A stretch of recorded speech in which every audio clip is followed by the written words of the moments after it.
Welcome to episode 2 of the AIPC interviews. I'm your host, Greg McMillan, and on this show, we have Kevin Barrett. How are you? Great. So, we had a little discussion there about, not even a week ago, and we decided that we're going to really try to make this this episode, Exactly. brief to stay within the time limits, but I mean, I think Test your editing skills. Yeah. I mean, we both have a great love for iPhone photography, and I Yeah. think we could probably say we're both kind of like geeks.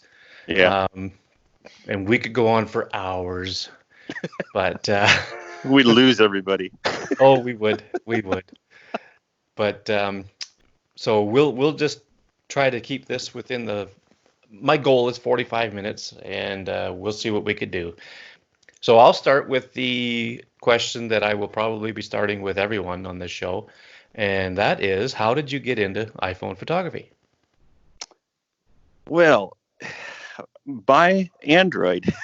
So, I actually started out with a Motorola Droid. I don't know if you remember those, but it had a pretty poor 5-megapixel camera, but it intrigued me. It kind of, it kind of gave me a little bit of a taste, but the photos weren't that great. And I knew that there was iPhones out there, but I was kind of like, I've been traditionally an Apple person, but for whatever reason, I picked the Droid to kind of start my, I would call, smartphone journey, if you will. Mm-hmm. And then retired that, and I thought, now's the time to jump in. And I jumped in at the iPhone 4S. And as soon as I got that thing, it was just a tiny little thing. And I started to play with it a little bit and took a few photos. And I thought, wow, this is a little bit, it's a lot. It's a bigger upgrade than what I was playing with on the Droid, as far as the quality. And I started to really have some fun. And I think I just went crazy with it. And I almost shot thousands of photos at that point. Yeah, because it was so easy to do. Yeah, absolutely. And it was just kind of an intriguing thing to have this little tiny thing with you all the time. And, I'd been I think at the same time I had a Canon DSLR and I had this iPhone. And I just noticed, week after week that I'd take the DSLR out less and less. And I was just using the phone more and more. Mm-hmm. And one of the things I can totally relate. One of the things that really I read about it, it's called the freedom of constraints, with regard to, here I've got this tiny phone, and it's the dynamic range isn't as good as the sensors were at that time. But it was the accessibility of it and the ability to not only take the picture, but edit the picture, on the same device. And it just breathed a fresh, air of excitement and in my photos. And I just noticed that my photos were actually getting better, even with my DSLR when I took that out, based on, just my time with the iPhone. And I started progressing along. I was typically the person that would kind of hang on to things for a while, and the 5 came out, and then I upgraded on the S cycle, the 5S, and then I really started to realize that this is a thing. This mobile photography is a thing, and it's it's something I'm going to really spend some time with, and from then on out, it just kind of progressed. Yeah, I always found it as a movement. It was something that was really catching on. But what I find interesting that you just said, though, is that it sort of helped improve your DSLR photography. Oh, absolutely. Yeah. And like, how so? Well, I've always read that people say that one of the good disciplines is to go out there with a single focal length on your DSLR. Oh yeah. And then what it forces you to do is it forces you to move around and to kind of think out of the box. I got this one focal length, and it just helped me to see better. I had this, the 4S and then the 5S, and now with this, with the phones today, they're so capable now. But you can still get that feeling, that I should say not just feeling, but a benefit. Mm-hmm. And I even, I noticed that today. I mean, my photography is a whole lot better, having used these mobile phones, just helping me to see differently and helping me to see, I would say, better. Mm-hmm. And, yeah. It's so easy to, with the DSLR, just kind of zoom in and out. It's kind of lazy. But Yeah. then, Yeah.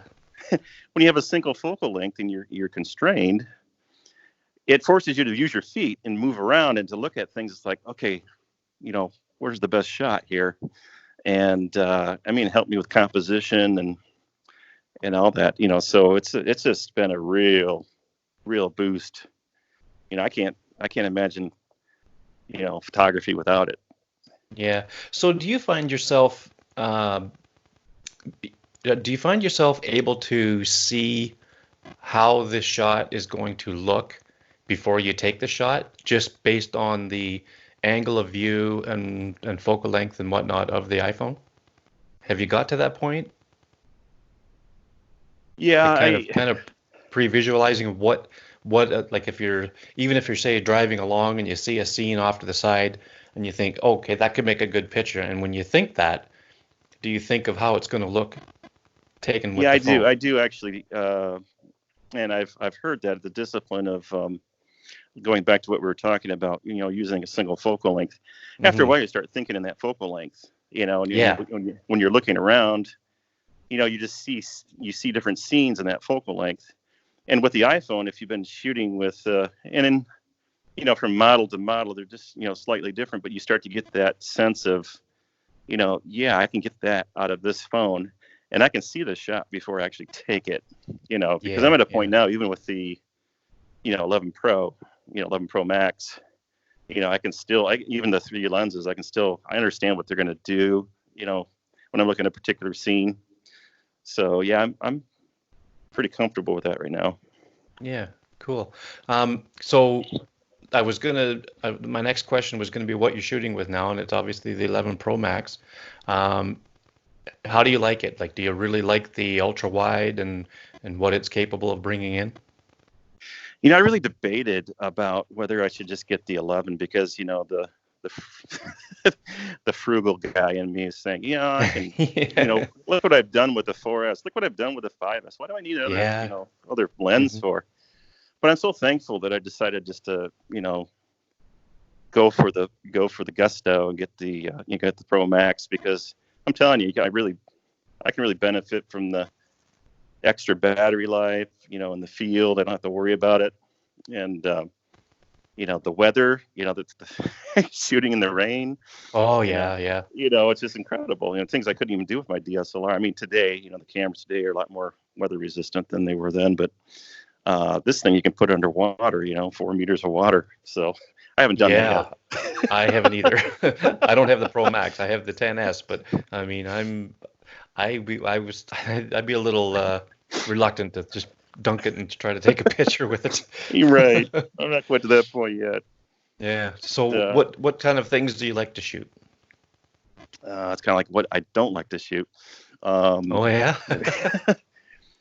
I get in these particular phases in my photography where I will spend, a lot of time just focusing on the landscape, and I will do that for a period of time, and then I'll start getting to more abstract photography. And then what's really nice is that, even doing some event photography with the phone is pretty fun. And Hmm.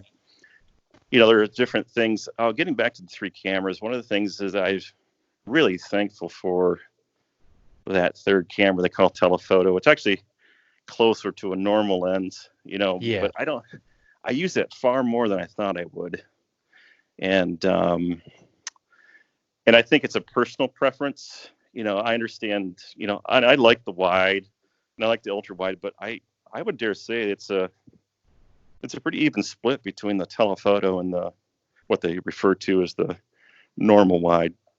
Yeah. And I don't use the ultra wide as much as I thought I would, though I still use it. I'm glad it's there, but Yeah. It's nice to have that extra field of view if you want it or if you need it. Exactly. Even though apparently now I don't know that much about the 11s and the ultra wides, but it's my understanding that the extra information available to you is only stored on the device for I think 30 days and then it's deleted. Like there's I think if you use the wide, Mm-hmm. you can actually edit that photo to an ultra wide for up to 30 days and then that extra information goes away. Right. Do you know about that, or Yeah, I am knew I about correct? that. And there's actually a setting that you can select that. Oh, If you deselect it, then you'll actually um, it selecting that setting actually affects the deep fusion. oh, And so really? I have it deselected because I kind of want the benefit of that combined image information into a single picture. Right. So that was a little trick that I had read about. And you can tell when the deep fusion is kind of kicking in because you'll see the frame kind of jiggle a little bit. Oh, And really? it's usually kind of in not dark, but kind of a medium dark setting is when the deep fusion really kicks in. Okay. And I really do notice a difference, in photos that are taken with it and without. So I've deselected that option that you referred to that will store that data where you can go back and say, oh, I want that to be an ultra wide. So Right. it's Hmm. Yeah, that's interesting. It just, I haven't, I've seen an 11 and like an 11 Pro and that, but I have not taken a photo with one, so that's all new to me. Like I really don't know that much about them other than, what I hear in the geek news that I listen to type of thing. But it's good to hear from an actual user though, what the like how it works and whatnot. I wish you could just select it and say, I want this now, but Apple just kind of keeps that keeps that to themselves. Oh And yeah. I wish I could select deep fusion. I wish I could, do the smart HDR when I wanted it to. Yeah, Maybe it's that'll too bad there's come. not a little button on the viewfinder when you have the camera open. Is And that I what you and mean? I, Like, Yeah, right. And I understand that maybe some of the folks, from Halide might be working on something, but I don't know. It's just a wish list for me. yeah. Well, don't be afraid to tell those guys what your wish list is because they do listen to their fans and their users and whatnot. And I mean, I've told them I'd like to see a better histogram for the 10s Max. Hmm. I saw a photo that Sebastian DeWitt was with his father, I think, and his father was holding an 8 Plus, and it had a very, very nice, fine, detailed histogram on the screen. Hmm. Whereas the one I have is just all these little lines. So it's not a, it doesn't really give you a true representation of what Right. you have there, right? And this is in shooting mode, not in like obviously not in editing mode, but so I told them, I said I'd like to see a better histogram, and I think he said they might be working on it. I forget, but so your favorite app for shooting? That's really interesting because I find myself, especially with, iOS 13, I actually use the native app more than I thought I would. Hmm. Um, my second one, probably a close second, second and third are kind of the same as between Halide and First Light. Those are Yeah, the other ones. It really depends on the scene and what I want to like. If I'm, a lot of people have seen a lot of my barn photography, and if I get really close to, I get that grain, I get that detail. right. I'll do that with Halide. Get the raw image, extract every bit of detail that I can out of there. And I'm telling you, I was really blown away by the level of detail I can get out of this phone, Oh the yeah. raw file, and I did a 12 by 18 print. I sent it to a professional lab, and that thing came back and knocked my socks off. I just thought that shouldn't happen. Oh, that's awesome. Yeah, I mean, they've come a long way, right? They've come so far, these things. And I know the guys at Halide are really, really smart with what they do, especially like they've got a feature that they've developed called Smart Raw. So they're Right. really getting everything they can out of these sensors and whatnot. So with First Light, do you have any of those looks that you get? Are you drawn to any specifically, or? Yeah, the thing I like about First Light is it's kind of like it's a different process, however you want to say it. Yeah, yeah. And then what I like about that is I'm committing to a particular look. It's like I got a roll of film on my phone now. Yes. Oh You yeah. know, and I like that. Some people know me for like a lot of the wild things I do, but there's another side of me that says, you know what? I want to see what I can get out of in camera, and I want Yeah, definitely. this particular look. And I'm really drawn to the chrome. I think the black and white simulations are done quite well. I asked them about. I had a little bit of difficulty with VIA, one of the infrared modes, and I was just, I noticed there was like haloing effect around branches and that type of thing. I asked them about that, and they said that was something that Apple applies, and it's particularly noticeable with the VIA film Yeah. simulation. And I call it a simulation because I listened to a hour-long lecture on how they approach these simulations. And it's not a filter per se.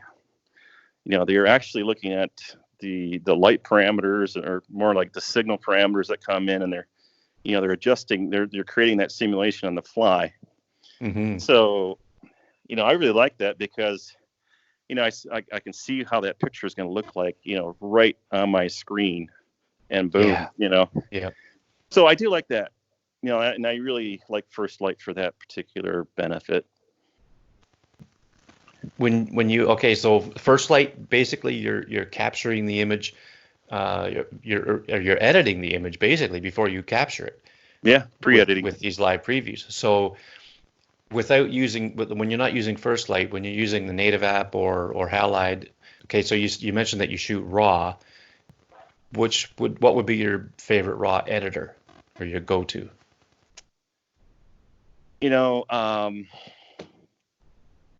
it or not, I found Snapseed to be a pretty good raw editor, and I forget. I've actually used the app that Halide is tied to. It Oh, escapes me. Darkroom.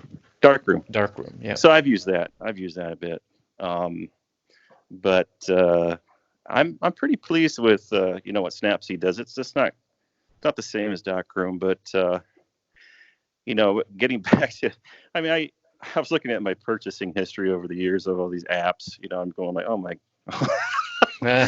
did I really purchase that? I'm Yeah. just Oh, I know. scrolling. It says, these are the apps that are on your phone. I'm just going, oh man. And Yeah. but I've really kind of brought it down quite a bit. I think I only have about 9 photography related apps on my phone now. Wow. And yeah, it's just kind of where I'm at right now, because I know if I want to get a particular look, I just download the app again. But day in and Yeah. day out, I'm really kind of down to about 9 apps, which is really That's what quite I astounding. Yeah, yeah, because I tried to do that and I can't. I just the numbers just started climbing again, so I just gave up on it.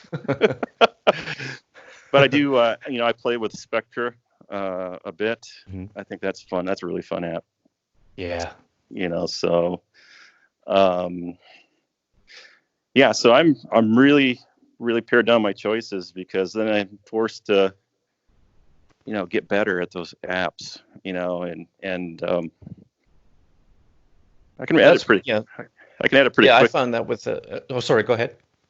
No, I can edit pretty quickly. To Oh narrow yeah. it down, I kind of know I know what I can do in that editing process, pretty well. Yeah. Yeah, I find that the more you use a certain set of apps, the better you get at them for sure. So do you use Snapseed for basically, your editing in general and not just raw?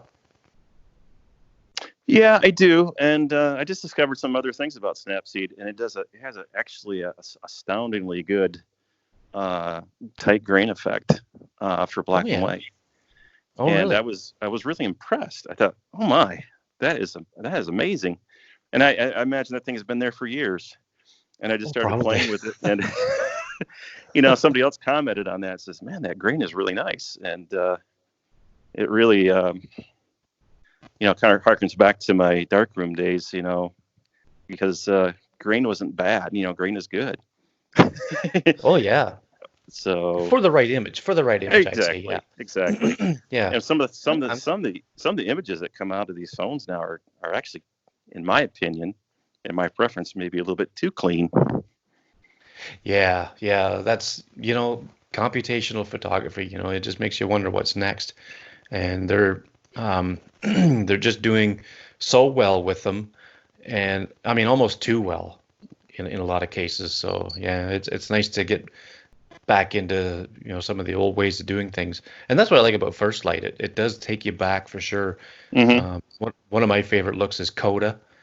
It Hmm. I think what they said was it's like a Kodachrome 40, and it's backed off one stop, I think, Yeah, I to think give that you a little richer like clarity or Kodachrome something like 25, they kind of combine the that. attributes of different chrome films. I like that a Yeah. lot. Yeah.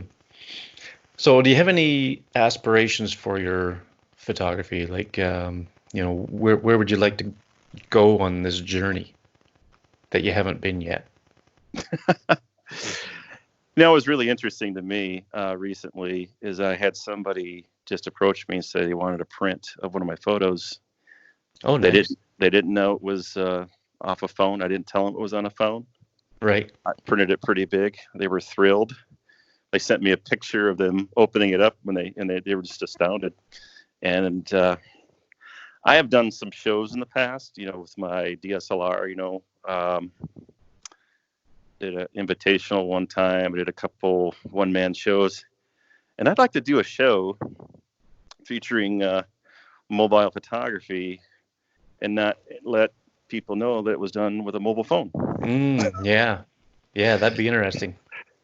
Because I'm at to the point now where, I understand people like to call it mobile photography, but it's photography. Oh, Come on. sure. Oh, yeah. So It's a so camera. exactly. It's like you know, I'm looking forward to the day where we just kind of lose that label. And Oh, yeah, I would love that so much because I've been a real advocate for, bridging the gap between the two. Like I'll call it traditional photography, like the DSLR stuff, and then, and then obviously mobile photography, but I'd always like to, take down that barrier because we're all artists. yep, We're all, we all do this for the same reason. And I mean, like I said, when Mary Walker interviewed me in episode one, I love all kinds of photography. Uh, right, so I mean, break down that barrier and, let's just have fun. exactly. And to be, where do I want to take it? Well, I'd like to do a show with mobile photography. I mentioned that already. Hmm. Um, I would. I always thought it'd be nice to do a book. I mean, not necessarily a Not technical a book. silly little ebook like I did. No, that's a great book. I Uh, really enjoyed that book. oh, thanks. But more of, just kind of just one that's been entirely created with the mobile phone. Yeah. With the layout, the text, and all that. And I'd like to put something like that together. I think that'd be fantastic. It'd be fun. Pick a theme and Oh put yeah. that together. So I'd really enjoy I'd that. buy it. I'd buy Great. it. Yeah, yeah, I know what you mean because I'd love to have a book, like a tactile product that Right. you put in your hand.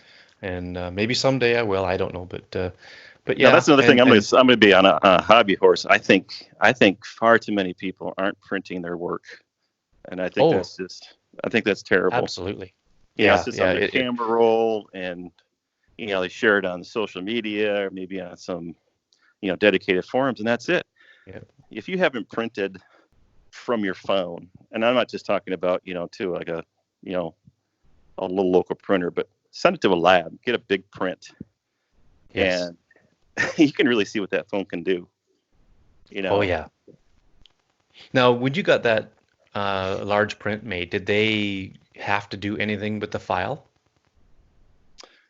I you know I asked them specifically in the instructions not to do anything with it because Mhm. I've set up files in the past, even with my my Canon, and some of my Micro Four Thirds cameras. I've set files up for that, but I'm comfortable with with this particular lab I'm using because I know that they're not going to do any color corrections and that type of thing. And I know that this file is going to look fine, but I didn't know it's Mhm. going to look that great. Yeah. I was like, oh man. I mean, it exceeded some of my prints that I've done, with my Micro Four Thirds cameras when I had those. Hmm. And I think people need to print, and I'll harp on that, and I'll harp on that because it's just it's a whole different ballgame. And for whatever reason, for me at least, the photo becomes real at that point. Yes. It's like you're looking at it, and we get technical because it is actually different. You're looking at reflective light versus transmitted light.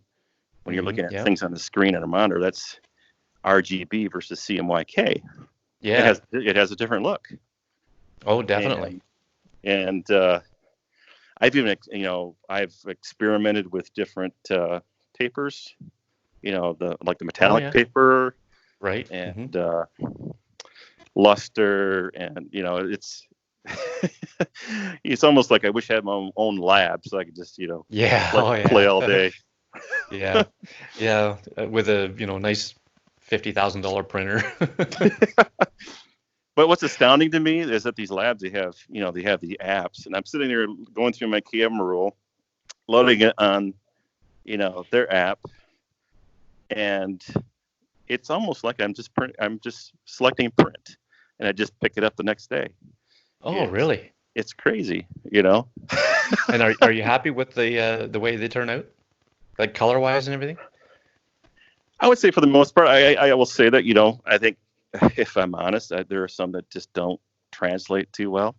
But Oh, yeah. by and large, I've been more than pleased with the results. That's neat. I mean, I think you said you worked in the printing industry at one time, did you not? Like in pre-press? Yes, Did 150 you years ever? ago. Yeah. Did you ever get to a press to see, the product coming off the press and whatnot? And I asked this because I've been in the printing industry myself for X number of years. I won't say how many because it's a big number. But when you mentioned the difference, like you're getting an RGB file and it's coming out CMYK. Well, I had, that's what we do. I work on an offset Right. press, and we have to we'd have to produce a CMYK image on paper that looks like an RGB image on a Yeah. computer screen. That's what we set Yeah. our color to, and it can sure be challenging at times. So I was just kind of curious as to how good these this printer is that you're dealing with, Oh, they're and a whole but it lot better sounds than like they it's used doing to be. pretty good. Yeah, the whole lot better than they used to be. I mean, I remember in the day where we were creating, we were rastering, PostScript files, from Oh yeah. Macintoshes, and we were actually printing film that would be converted to plates, and the registration was horrendous. And these are $50,000 to $90,000 what they call image setters at the Mhm. day. And that was before. I mean, now you can do a lot of these presses. You can send the file directly to press. Yeah. And that was just kind of in its infancy at that time. But what they're doing today is just far beyond, what we were doing back then. And it's really kind of exciting to see where it goes. And I don't think print is dead. People say print is dead. I really don't think so. I don't. I sure hope not. It's a whole different thing. It's a whole different effect. You see a monitor on the screen with images going by, and it's just not the same. It's not the same as a a metallic print or on a metal print or print on different. Have you printed on canvas? Ironically, I haven't. I've always wanted to. I just haven't. Yeah, I'm in the same boat. It's like, and I understand that you got a little more latitude with canvas, but that might that takes a certain print too, right? Right. You can't just print anything on canvas. Anything with a lot of very fine detail, no, that just wouldn't work. But so let's change gears for a minute. Do you use any auxiliary equipment or accessories when you shoot? I have tried to do that, and for some reason, I just like to use the phone as it is. But I do have a little secret weapon, and it's it's a little tiny tripod that has these legs that you can. I don't know if you remember. I think you're old enough. Remember the Stretch Armstrong action figure? Oh yeah. So it almost has that same kind of jelly substance in the legs. So I can wrap. Oh really? Yeah, I can wrap these legs around like vertical objects, and so I can place my camera, phone, if you want to call it a phone. I call it a camera. I can place my camera just about anywhere I want to. And the coolest thing is I can set that shutter off with my watch. Yeah. Yeah. So I did a self-portrait the other day at night. I was using night shot. Right after I got my camera, I was just like totally enthralled. I think I mentioned to you before. It's like I'm going through my little town, and a shot that I took, 10 years prior with my DSLR. I had to set up with a tripod, and had to do multiple shots, and get the exposure right. Literally put my hand out the door or out the window of the car and just clicked, the night shot, and the thing came back just astounding. Yeah. And so I took that same idea. I thought, you know what? I'm going to go to this adjacent town, has this really nice older district, and so I placed my camera on the light post with that tripod, and fired off. I put like a 3-second delay, and I did a nice self-portrait in the dark. So that's probably my favorite accessory. Is that little tripod. Yeah, so it's kind of like one of those little Joby things or whatever, but it's a little bit sleeker. It doesn't have all those little joints in it. It doesn't have all those joints. It's more, I would say, more malleable, and your wraps around things is probably a little bit better. It's not that expensive either. It's less than $25. Really? Yeah. I've never seen one like that, to be honest with you. I've only seen the Joby kind with all the little joints in the legs and that are a little more, I would say, a little more cumbersome to use compared to what it sounds like what you have. Yeah, I also do. I love the fall time of year, and I'll do some shots of leaps. I call them leapscapes, and I'll use that tripod for that type of thing, and get that, make sure that thing is nice and steady, and crack off some shots. Cool. Yeah. Well, I think we've just about covered everything. Is there anything else you wanted to mention before we bring it to an end here? Well, I would say that I'm probably more excited about the future of this, platform. Some of the things that are coming out are pretty astounding. And I have to admit, every time they announce a new iPhone, I'm sitting with bated breath to hear what they have to say about the camera. I think, for a time there, we were going from, like, I would say, I'm not going to say a plateau, but let's just say that, from like the 6S to like the 8S, you weren't getting huge amount of gains. let's just, say it like it is. But Yeah. as soon as the 10 started coming out, it's like, okay, I can see where this is going. And I think the 11 really kind of shocked people at how much better it was.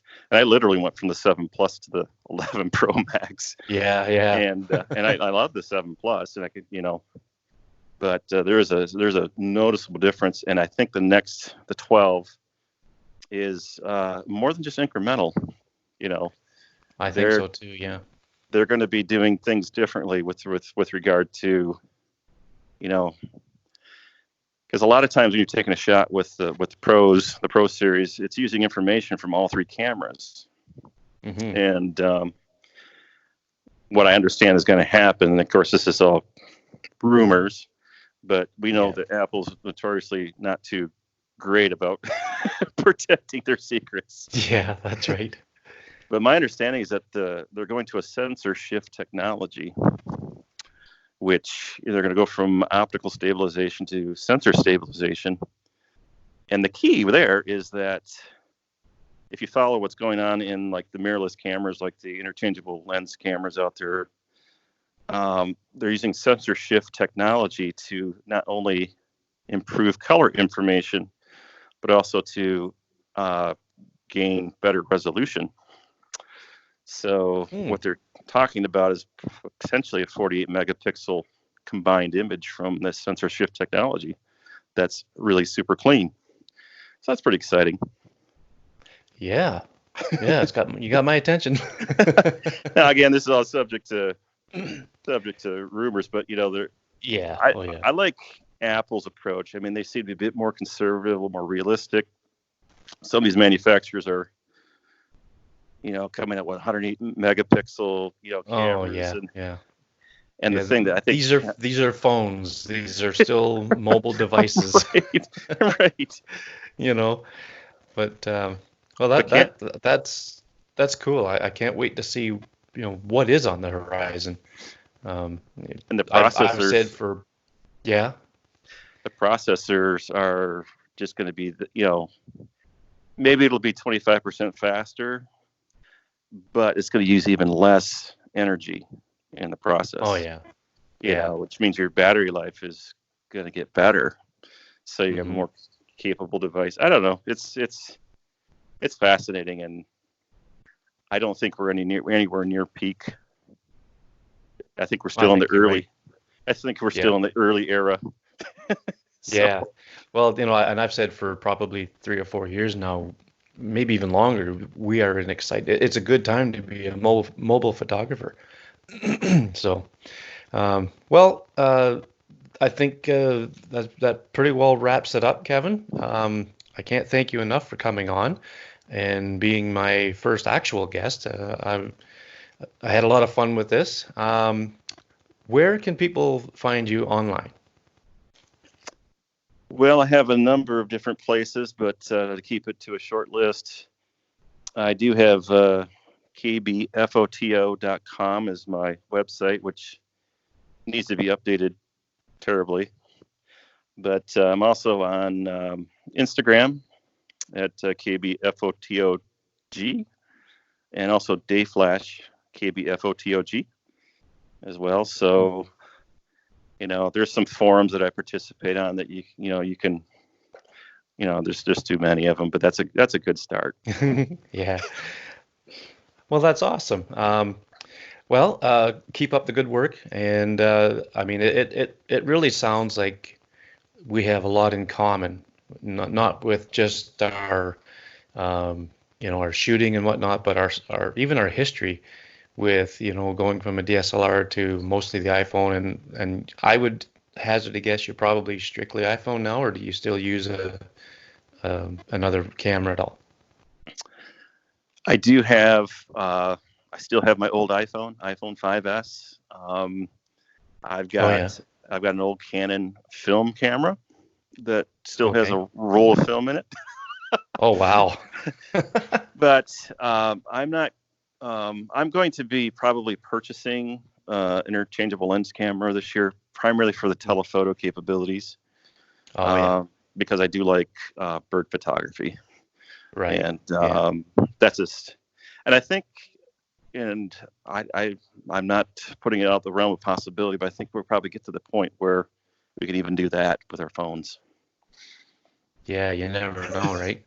So, I could just imagine the iPhone announcement from 4 years from now or something. But so listeners, if you would like to be interviewed on the show, just if you're not already a member of the Artful iPhotography community, you can go to artfulipc.club and hit that button to get invited to join, and I'll let you in. I'm the host, and we will schedule an interview. I have probably a dozen or so members waiting to get interviewed, and don't be afraid to add yourself to the queue. It's a wonderful, friendly community of iPhone photography and art enthusiasts, and just a great place to hang out. And we will see you on the next one.